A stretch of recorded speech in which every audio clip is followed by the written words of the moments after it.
Assalamualaikum warahmatullahi wabarakatuh. Shalom, Om Swastiastu, Namo Buddhaya, dan salam kebajikan. Yang saya hormati Bapak Dr. Agung Agustianto, SE MBA, selaku dosen pengampu dari mata kuliah Tata Kelola Perusahaan. Kali ini saya di kelompok 2 bernama Yersi Limbong dan mewakili rekan saya yang bernama Laila Nurhasana, Zahra Ramadhani, Anissa Salsabila, Amiratul Musdalifah, dan Fariska Lila Salsabila. Kali ini saya akan menjelaskan mengenai analisis penerapan tata kelola perusahaan atau mungkin yang sering kita dengar yaitu Good Corporate Governance pada PT Unilever Indonesia. Saya akan menjelaskan apa itu profil umum dari perusahaan PT Unilever sendiri.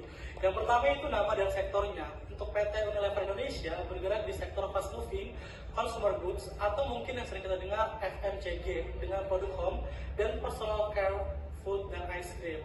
Untuk tahun berdiri dan strukturnya dari PT Unilever itu sendiri, PT Unilever Indonesia didirikan pada 5 Desember 1933 dengan nama Lever Z. Fabricant. Dan PT Unilever ini tercatat di Bursa Efek Indonesia itu sejak 11 Januari 1982. Untuk kantor pusat itu ada di Tangerang, Banten, dan memiliki 9 pabrik yaitu yang terletak di Cikarang dan Rungkut, dan memiliki lebih dari 40 merek. Selanjutnya itu adalah status di Bursa Efek Indonesia. Untuk di PT Unilever sendiri memiliki kode saham yaitu dengan kode UNPR. Untuk pemegang sahamnya ini Unilever Indonesia itu memiliki Unilever Holding di Point V yang kurang lebih 85% dan pabriknya itu kurang lebih 15%. Untuk visi dan misi di PT Unilever sendiri itu yang pertama visi menjadikan pemimpin pasar global yang berkelanjutan, berlandaskan tujuan mulia atau purpose land, dan siap menghadapi masa depan atau future fit. Untuk misinya sendiri itu menginspirasi langkah kecil setiap individu untuk menciptakan perusahaan besar melalui bisnis yang bertanggung jawab dan berkelanjutan. Struktur tata kelola di perusahaan PT Unilever Indonesia. Untuk yang pertama menerapkan two-tier system, yaitu pemisahan fungsi pengawasan atau dewan komisaris dan pengelolaan direksi dengan RUPS sebagai otoritas tertinggi. Yang kedua itu Dewan Komisaris beranggotakan 6 orang, 5 diantaranya independen sehingga memperkuat mekanisme checks dan balance serta mengurangi risiko agensi konflik. Dan yang ketiga yaitu Presiden Komisaris, Sarjit Mekta atau non-independen. Dan yang keempat yaitu direksi dipimpin oleh Benzi Goyat dengan anggota yang berasal dari Talent Global Unilever. Dan yang kelima itu adalah organ GCG pendukung yang terdiri dari komite audit, komite nominasi dan remunerasi, dan audit internal dan sekretaris perusahaan. Dan yang terakhir itu adalah struktur governance memastikan akuntabilitas, kepatuhan, dan efektivitas pengawasan strategis perusahaan itu sendiri tentang komite dan pengawasan. Yang pertama itu adalah komite audit. Komite audit ini berfungsi utama menjaga integritas pelaporan keuangan dan efektivitas pengendalian internal. Tugasnya mencakup penelaahan laporan keuangan, pengawasan audit internal dan eksternal, evaluasi independensi auditor eksternal, serta peninjauan manajemen risiko. Yang kedua yaitu Komite Nominasi dan Remunerasi. Komite Nominasi dan Remunerasi itu bertanggung jawab atas struktur kepengurusan dan kompensasi.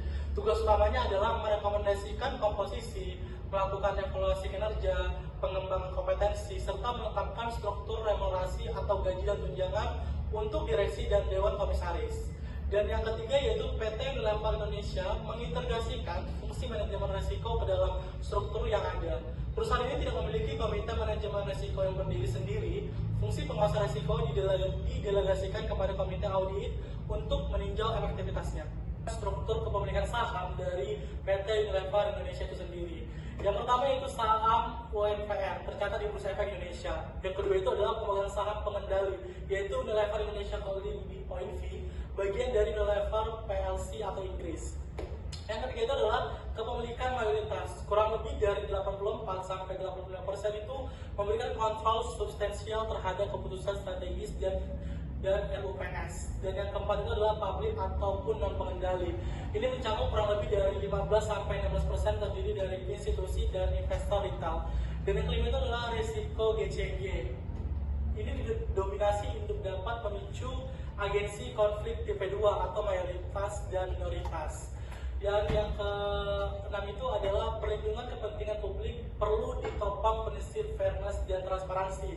Dan yang terakhir itu adalah kepemilikan manajemen via SOP, ESOP dan MSOP kecil, konflik tipe 1.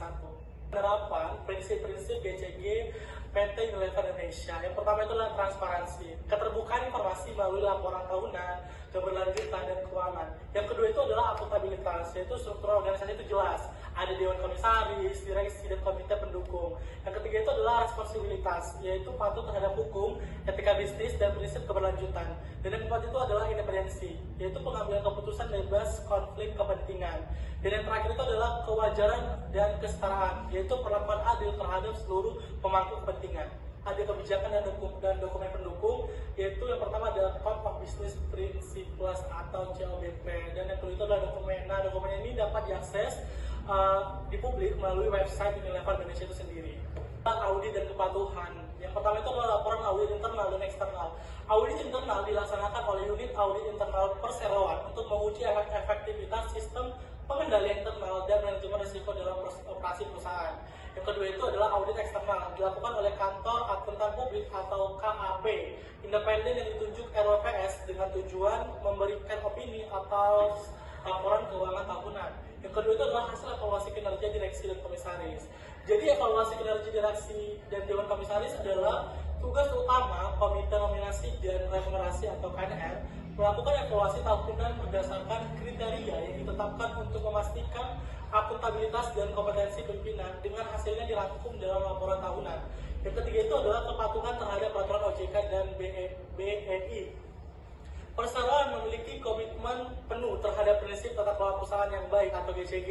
Jadi hal ini tuh diwujudkan dengan memastikan kepatuhan terhadap semua peraturan dan ketentuan yang dikeluarkan oleh Otoritas Jasa Keuangan atau OJK dan Bursa Efek Indonesia, khususnya dalam hal keterbukaan informasi dan pelaporan.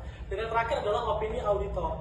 Jadi perseroan umumnya itu secara konsisten menerima opini wajar tanpa pengecualian atau WTP atau Unqualified Opinion dari auditor eksternal. Opini itu menegaskan bahwa laporan keuangan disajikan secara wajar dalam semua hal yang material sesuai dengan standar akuntansi keuangan di Indonesia. Tentang kasus dan permasalahan tata kelola. Untuk kasus sendiri, kasus yang dialami perusahaan bank ini adalah krisis boykot di tahun 2023 dan 2024. Dan salah satunya adalah dampak keuangan dengan bukti penjualan domestik tahun 2023 turun menjadi minus 5,2%, sehingga berubah menjadi 38,6 triliun. Untuk permasalahan tata kelola itu, salah satu permasalahan tata kelola PT Unilever Indonesia adalah tantangan internal dalam penerapan GCG, karena dari hasil penelitian yang ada bahwa penerapan prinsip GCG ini di lingkungan internal PT Unilever Indonesia telah berjalan dengan baik, meskipun terkadang berbenturan dengan perubahan yang terjadi di lingkungan internal, sehingga ada penyesuaian yang harus dilakukan oleh semua karyawan. Tentang evaluasi dan rekomendasi, untuk yang pertama itu adalah kekuatan. Jadi Unilever sendiri punya tata kelola yang kuat dengan sistem pengawasan jelas antara komisaris dan direksi. Mayoritas komisaris itu independen, audit rutin berjalan baik, dan perusahaan terbuka dalam laporan keuangan serta etika bisnisnya. Yang kedua itu adalah perumahan. Untuk kelemahannya itu, kepemilikan saham masih didominasi induk perusahaan kurang lebih 80% dan bisa menimbulkan konflik kepentingan. Selain itu, belum ada komite manajemen risiko khusus dan krisis boykot 2023 menunjukkan manajemen krisis perlu diperkuat. Dan yang terakhir yaitu rekomendasi. Perlu peningkatan transparansi publik, pembentukan komite risiko tersendiri, pelatihan etika yang lebih luas, serta pembentukan tim tanggap krisis agar reputasi dan kepercayaan publik tetap terjaga. Oke, sekian dari saya.